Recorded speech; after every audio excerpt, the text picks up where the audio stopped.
Hi, my name is Emily Roberts, and I'm just your average 28-year-old woman from Chicago. Ever since I was a little kid, I've been obsessed with baking and cooking up delicious treats in the kitchen. It was like therapy for me, measuring, mixing, getting my hands dirty. Watching something go from a bunch of basic ingredients to a mouth-watering pastry or cake was pure magic. After high school, the obvious choice was attending culinary school to become a professional pastry chef. My parents didn't have much money, so I worked my butt off at a diner throughout those years, but it was worth it when I landed my dream job at Delilah's Bakery right after graduating. I started out at minimum wage, working insane hours, but I busted my ass and became one of Delilah's star bakers in just a couple years. It was during one of my bakery shifts that I met Tom Anderson, an account executive for a software company. He came in one morning looking tired as hell. "Mornin' darlin', the usual?" I chirped over the counter. Tom just grunted and slid a $20 across. "Surprise me with something good, sweetheart. Sales been kicking my ass this week." Since Tom looked like he needed a pick-me-up, I hooked him up with an extra-large banana bread loaf, my specialty. "On the house, hon, everyone needs a little treat now and then." The guy looked stunned. "Wow, thank you. You're an angel." He tore off a chunk and his eyes rolled back. "Oh my God, this is insane. You made this?" I blushed. Guilty as charged. Just a little banana bread to brighten your day. Well, consider my day bright, beautiful. I'm Tom Anderson. That's how we met, me slinging pastries and him being a regular customer who always left me the nicest compliments. We got to know each other more over the following weeks, flirted shamelessly, and he eventually worked up the nerve to ask me out on a real date. The rest was history. We dated for 2 years before Tom finally proposed. I was over the moon. This guy deeply appreciated my culinary talents and had fallen for the real me. Well, perfect except for one thing. Tom's mother Jane was a nightmare from the first time I met her. She looked me up and down like I was a cockroach when Tom brought me over for Sunday dinner. "Ma, this is my girlfriend Emily. Emily, this is my mom Jane," Tom said, putting his arm around me. Jane's thin lips pursed as she gave me an obvious once-over. "A pastry chef? That's interesting." She said it like she was trying not to gag. "Yes ma'am, I work at Delilah's Bakery downtown." "Tom says you've tried my banana bread before?" I tried to be friendly with an outstretched hand. Jane just stared at my hand like it was diseased, before turning up her nose. I didn't realize that was made by the pastry girl at the counter. I just assumed Delilah made everything herself. That was it, the claws came out from this evil old harpy on our very first meeting. I wanted to slap her and storm out, but Tom kept me calm, whispering that his mom was just little rough and to give her a chance. After getting married, I decided it was time to take my passion for baking to the next level. So I quit and got licensed to operate a home bakery business. "Oh, how adorable, you're playing kid chef again." Jane cackled. "I give it 6 months before the oven mitt comes off and reality sets in, sweet cheeks." Tom cut in, putting his hand on my arm. "Lay off her, Ma. Emily's worked her tail off to get here. She's got a real entrepreneurial spirit." "Oh, I'm terrified." Jane threw her hands up mockingly. "The great queen of cupcakes is finally branching out from behind that bakery counter cash register. What an inspirational, gutsy career move." My face burned, but I kept my cool. "Thank you for that stunning vote of confidence. I appreciate your support as I follow my dreams. But you know what? Spite can be an incredible motivator." So as the months rolled on, I baked and baked my little heart out, taking custom orders through word of mouth and social media. Jane constantly ragged on me about playing make-believe as a baker. But orders and 5-star reviews from clients started rolling in like crazy. I had a true knack for crafting gorgeous custom cakes, cookies, pastries, you name it. "Have you seen the latest for Emily's Eats?" Tom gushed one night over dinner, scrolling through my Instagram feed. "This girl is incredible. Her croissant cereal treats are blowing up." Jane shot me a withering look over her glass of wine. Well, isn't that wonderful, dear? Getting those internet likes must be very validating. Although I'm not quite sure how viable a business based on baked goods photo shoots can really be. Things only got more tense as my home bakery grew. Jane seemingly took personal offense to my hustle and grind as Emily's eats blew up. Somebody ordered a 2-tier salted caramel cake for a wedding in Lincoln Park this weekend. I excitedly showed Tom the order one evening. This could be my big break to get into the Chicago event space. Jane snorted from the couch. Oh, how wonderful, sweetie. A locally catered cake for a couple of yuppies' nuptials. You'll really make it big with jobs like that. Better yuppie nuptials than nitpicking and nagging all day, like some miserable gossips I know. I fired back, losing my cool. Jane looked ready to swing before Tom stepped in. All right, that's enough from both of you. Mom, stop crapping on Emily's dream before it even gets off the ground. And you. He shot me a look. Don't let her jabs get you riled up. This is your passion we're talking about. He was right. Every time I got flustered arguing with that wretched woman, I got sloppier in the kitchen. And I couldn't afford any mistakes, not when I was pouring every ounce of energy into making Emily's eats a success. One day, I got a huge order from one of my regular customers, Mrs. Wilkins. She wanted a big fancy cake and like 50 assorted pastries for some corporate shindig at her husband's office. This was a massive deal for my little home bakery business. Listen up, Emily, Mrs. Wilkins said in that no-nonsense tone of hers. This order needs to be absolutely perfect, you hear? We're talking the biggest wigs at my Richards company. If this goes well, you can bet your sweet behind I'll be referring you to all my high society friends. For the next few days, I worked myself to the bone prepping for Mrs. Wilkins' huge order. I wanted to craft a showstopper cake with elegant piped rosettes and handmade gum paste flowers. And the pastries had to be delicious little works of art. The morning I was supposed to deliver everything, I was a bundle of nerves.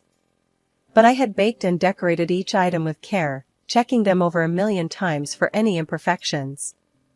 By 10 a.m., I had it all packaged up and looking like a dream. That's when Jane barged in, ruining my flow. There you are, lazybones. I need you to run to the post office right this minute. She shoved a shipping label in my face. I ordered something special online and it requires a signature. I groaned in frustration. Are you serious? I'm literally about to head out with this massive order I've been working on for days. The only words I should be hearing from you are why yes, Mother Jane, I'll be happy to run your errand right away. Jane waggled her bony finger at me. Against my better judgment, I agreed to Jane's stupid demand just to get her out of my face. She gave me a sickly sweet smile as I grabbed my purse. Wonderful, that's a good girl. Now hurry along and I'll make sure your little baked nothings get delivered safely while you're out. Something about her tone raised red flags, but I was too frazzled to think much of it. I figured Jane was just being her usual awful self, condescending my business as always. When I got home, Jane said with a grin she had given the cakes and pastries to the courier. 2 days later, I got a call from the furious client, Mr. Wilkins himself. What in the goddamn hell were those inedible monstrosities you tried to pass off as pastries, Emily? He shouted so loud I had to pull the phone away from my ear. Sir, I don't understand. This has to be some mistake. I was openly weeping at this point, all my hard work and biggest chance at success crumbling around me. I followed all the instructions to a T, perfectly tempering the chocolate, using fresh ingredients. Please let me make this right. You're damn right you'll be making this right by refunding me every cent and removing any association with my company from your cheap little website and socials.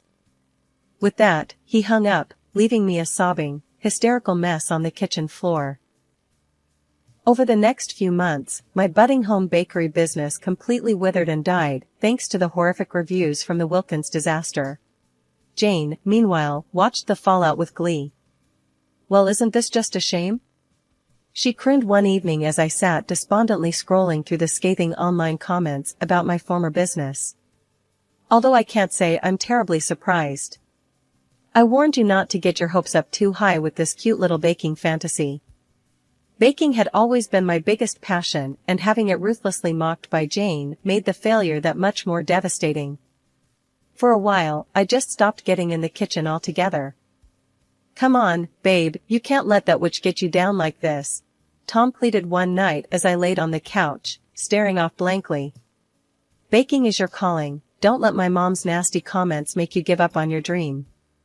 His pep talk actually gave me an idea. Maybe I could start doing baking tutorials and tips videos online to remind people how skilled I was. I spent the next few months throwing myself into cultivating an audience on Instagram, YouTube, you name it. I filmed step-by-step guides to my favorite recipes, shared baking hacks I'd learned over the years, and did calming videos just doing things like piping frosting decorations. To my surprise, people actually started tuning in and engaging with my content in a big way. Eventually, my follower counts on the various platforms started growing exponentially. "Damn it, Emily," Tom beamed one night, looking at my YouTube stats. "You just hit 100,000 subscribers. That's insane." Just then, Jane came shuffling into the room, wrinkling her nose at Tom and I smiling over my laptop.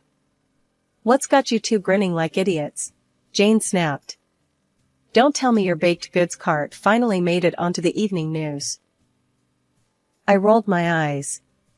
"If you must know, my baking tutorial videos online are getting wildly popular.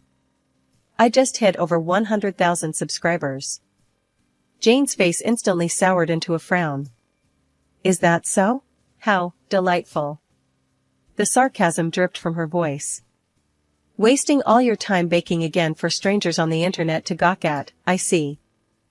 "It's not just wasting time, Jane," I said, trying to keep my tone even. "I've built a real following of people who appreciate my skills and knowledge. This whole thing could lead to amazing opportunities down the road." "Oh, like what?" Jane scoffed. "Getting your own public access television show? Maybe a baking blog no one reads? Shall I start setting aside money for your future unemployment now or later?" I fought the urge to cry as Jane laughed coldly, clearly threatened by my small restart towards pursuing my passion again. No matter how much I accomplished, she always found words that hit me hard. One day, I bumped into an old friend, Jenna, who I went to culinary school with years ago. She looked just as bright and bubbly as always.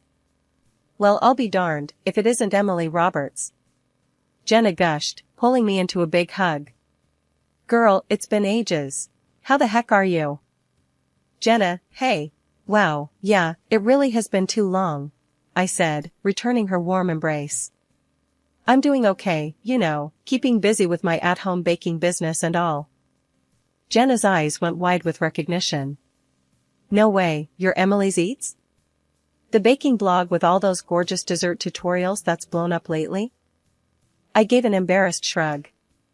"Huh, yeah, that's me. I do love baking up a storm for my little online audience."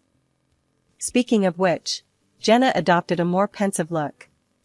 "Emily, you've got to come be a guest on my cooking show. We've got a slot open for a baking demo in next week's episode."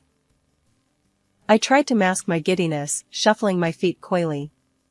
"Well gosh, if you really think making a cameo could help grow my brand, then I'd be honored." We exchanged contacts so Jenna's crew could send over the show deets. As I headed home, my head was still spinning at this shocking stroke of good luck. Me, baking live on TV? Could this opportunity get any more perfect to rehab my reputation after the Wilkins fiasco? When I filled Tom in over dinner, he matched my level of excitement. "Damn it, that's insane. My girl, baking it up on live TV, talk about the ultimate comeback." I swatted him playfully. "Oh stop, I'm sure it won't be that big a deal. Just a little guest spot to get some extra exposure, nothing crazy." But of course, Jane had to come sweeping in with her signature negativity to burst my bubble. "What's all this nonsense I hear about you being on the television, baking like a circus monkey for housewives to gawk at?" I rolled my eyes. "Jane, must you always diminish everything positive in my life? This is a huge opportunity for great exposure for my home baking business." Jane simply tittered mockingly before turning businesslike. Yes, yes, that's all well and good.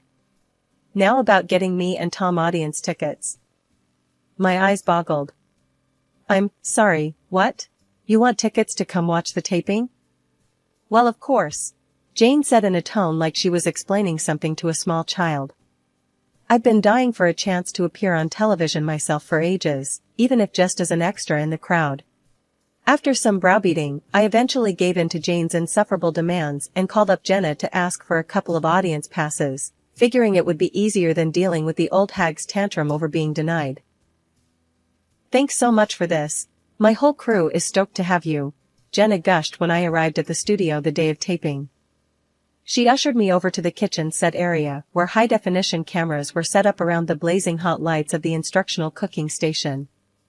When we go live in 3 hours, you'll be baking up your famous salted caramel apple pie and a platter of those drool-worthy lemon cupcakes you always post. While I got glammed up for my big television debut, Jane and Tom got seated in the front row of the studio audience, per Jane's insistent demands. Part of me was relieved to have their familiar faces there to lean on. The other part knew Jane would find some way to undermine or sabotage me yet again out of her usual jealousy and resentment. After that, I headed into the kitchen area to do some practice runs for my baking demo. I wanted to get the motions and plating down perfectly before going live. The pies and cupcakes I prepped looked downright mouth-watering, hopefully a good sign. After one last check of each dish, the director announced a brief break before going live. I took the opportunity to use the restroom and gather my nerves before the big moment. But when I got back to the kitchen set, Jenna was waiting with a concerned look on her face. Hey, sorry to bug you before we go live, but you'll never believe this. Our stage manager noticed your mother-in-law snooping around your workspace a few minutes ago. A wave of dread and panic washed over me as I rushed to examine the workspace. Jenna was right, some of my prepped ingredients had clearly been moved around.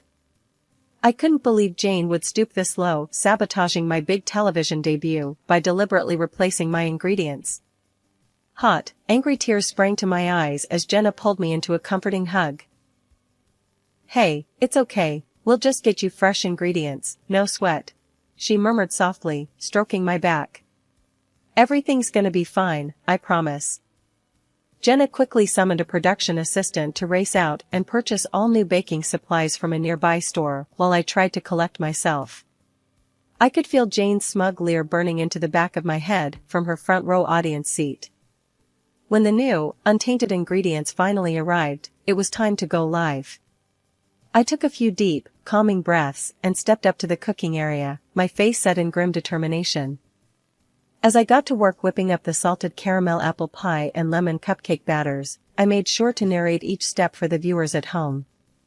Jenna chimed in occasionally with encouraging words about my impeccable technique.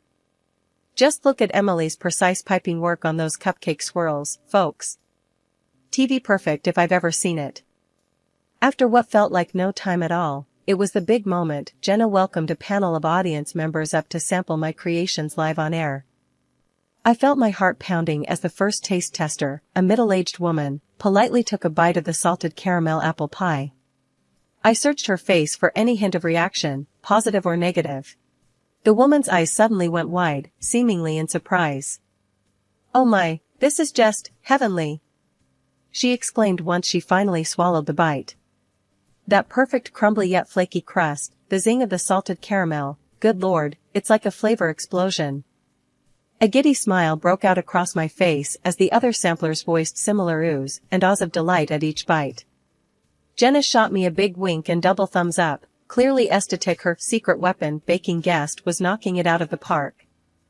I snuck a peek at Jane out in the front row, absolutely seething with her arms crossed tightly.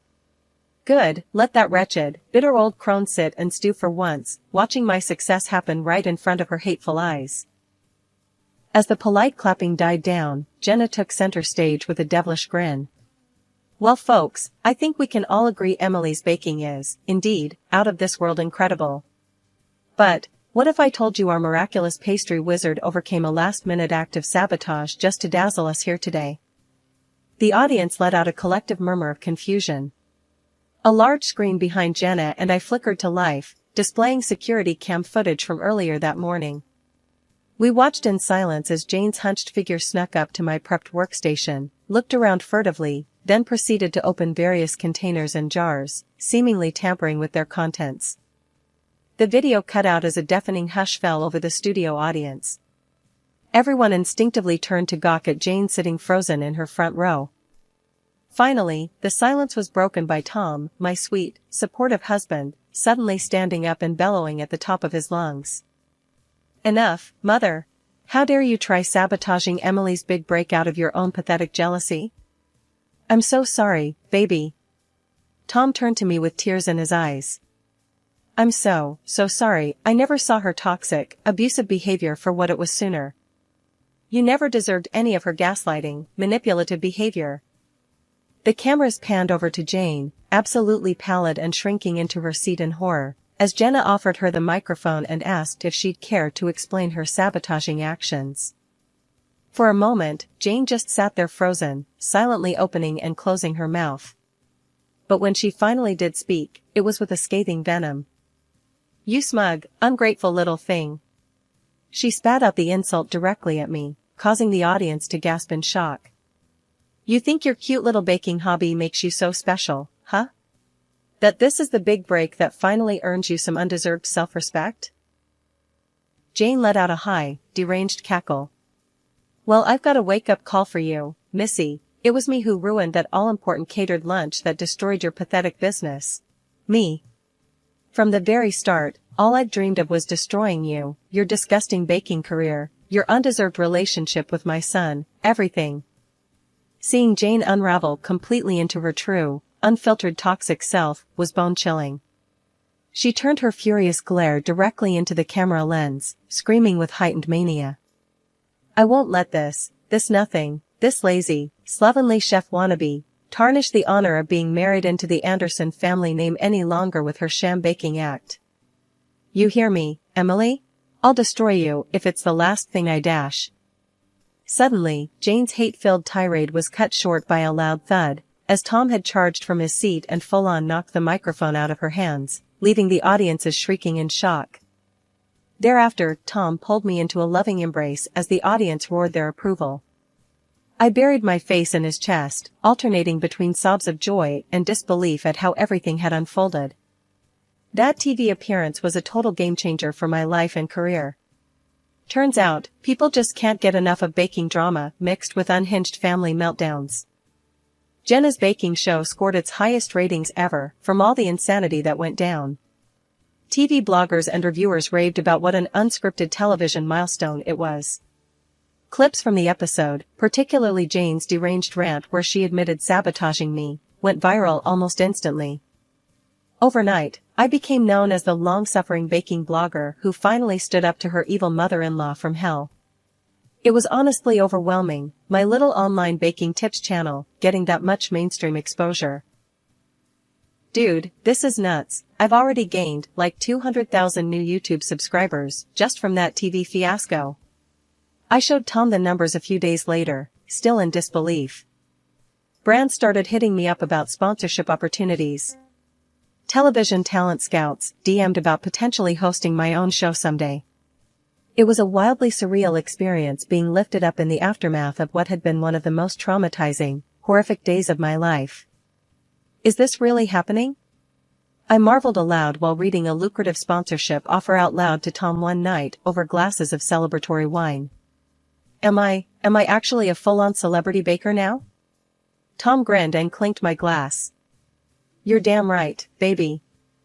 And you earned every ounce of it with your crazy talent and mental toughness to endure all this from you-know-who for so long. I felt myself blush at the high praise. Looking back, maybe all that torment had been a blessing in disguise. The thing that truly compelled me to hone my craft with laser focus, while simultaneously developing the thick skin needed to endure hurtful critics and naysayers. Jane had been the ultimate naysayer, and I had still managed to make my baking dream a success in spite of her. As for Jane herself, let's just say between the public humiliation of having her abusive behavior exposed so rawly, and Tom completely cutting her out of our lives, she ended up retreating back to whatever sad little hell dimension she crawled out of. Without so much as a text or call from her, we quietly packed up and moved out of the home to completely cut ties.